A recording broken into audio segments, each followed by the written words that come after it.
Hard to believe your mother's gone. I can't believe it's been a week already. It hasn't completely sunk in yet. I'm still feeling, I don't know, kind of numb. Got any plans for Easter? Dad's going on a fishing trip with some buddies who want to help keep his mind off of everything. And you? Well, it's going to sound weird. I'm thinking of taking a little trip upstate. Spending the night at a cheap motel and maybe, I don't know, it's weird. You want to visit Kyle's grave? I've never been there. I mean, we always talked about me visiting him there, but that trip never happened. Do you want me to go with you? I couldn't impose on you like that. Besides, you know, it really isn't the idea anyway. I probably will just stay home, maybe go to Easter Mass. I haven't done that in forever, so... No, it's not weird, and no, it would not be imposing. So yes, we're going to visit Kyle's grave Easter weekend. Thank you. I know I tend to use sarcasm and stuff to mask my emotions, and... don't you dare stop now. But you really have been a good friend to me over the years. You went there. Oh, you miserable, wretched piece of shit. The two laugh through tears, blackout.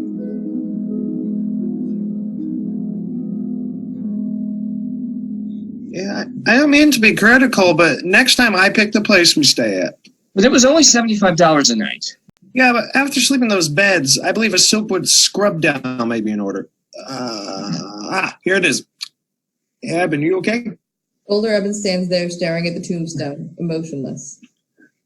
Eben, what's going on, bud? What are you feeling? Older Eben now looks around. I don't want to say it. I mean, we came all of this way, and... What? I'm here for you, man. What's going on? Nothing. Well, what did you expect to find here? I don't know. Clarity. Closure. Sense of what Kyle and I were or weren't. It's okay, Eben. He's not here. The remains of his body might be, but he is not here. You want to stay a little longer? I could leave you alone here with your thoughts. Maybe.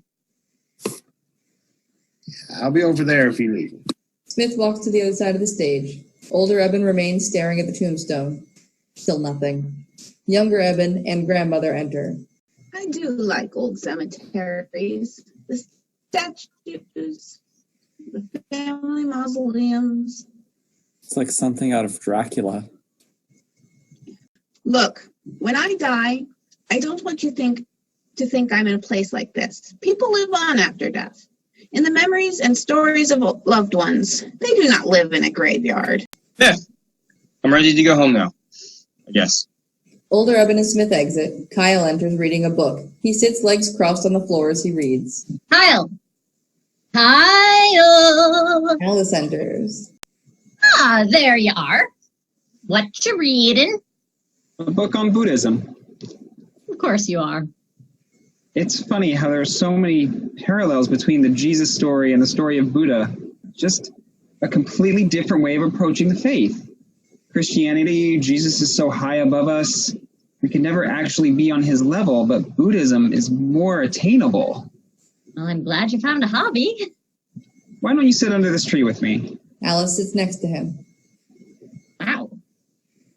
Kind of like Prince Siddhartha sitting underneath the Tree of Awakening. Wait, how do you know about Prince Siddhartha?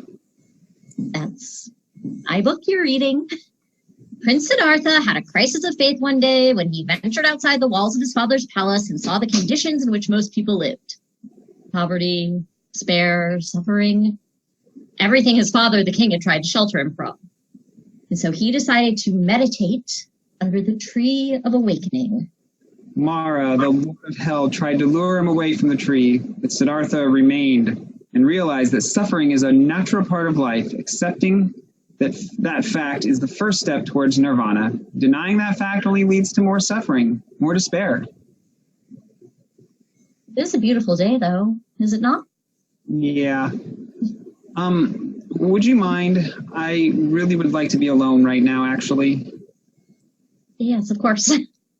Alice exits. Kyle puts his book down and begins to meditate. Younger Evan is back on his computer, typing. It was funny today.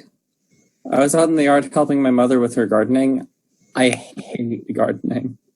See, I like gardening. Mother enters. Oh, are you telling Kyle about that absolutely creepy thing you said in the garden today? Yep. The little white garden markers we put in the garden to indicate what we were planting reminded me of tombstones. It's like a mini graveyard out there. You are one sick and twisted soul. Sick and twisted, sick and twisted. Yeah, I've always thought the garden markers look like tombstones too. Really? No, not really, but I can see it. Of course, gardens are kind of a place where death and rebirth, when you think about it, and that's why I love to garden. It reminds me of the Greek myth of Persephone, goddess of spring. In the winter, she goes down under the earth to the realm of the dead to be with her husband. The flowers and crops wither and die.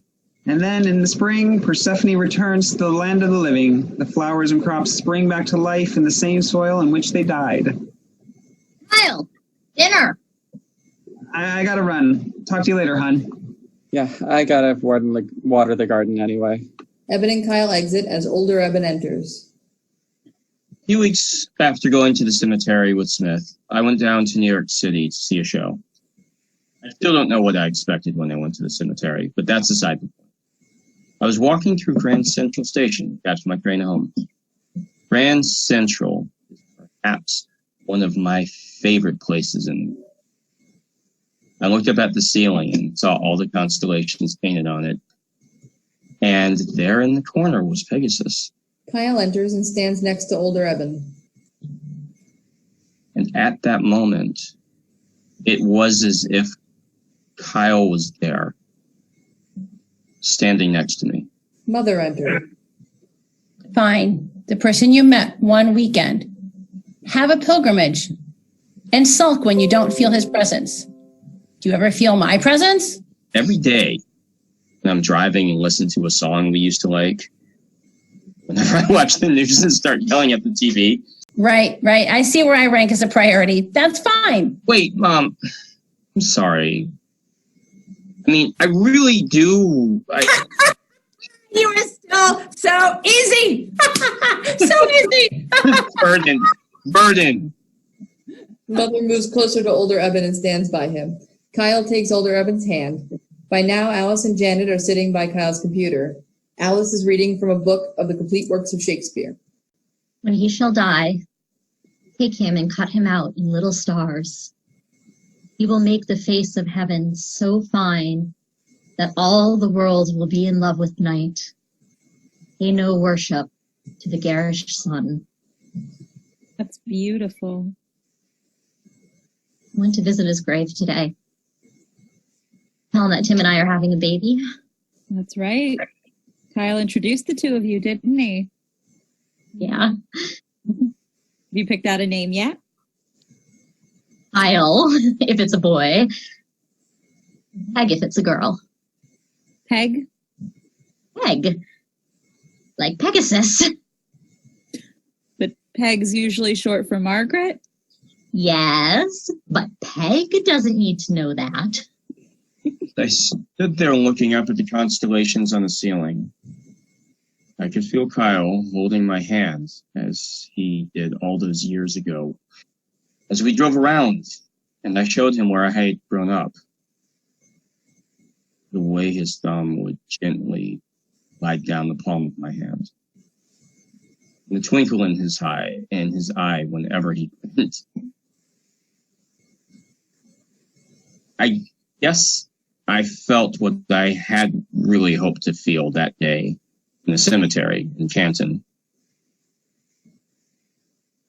But such things can't be planned, can they? Curtain.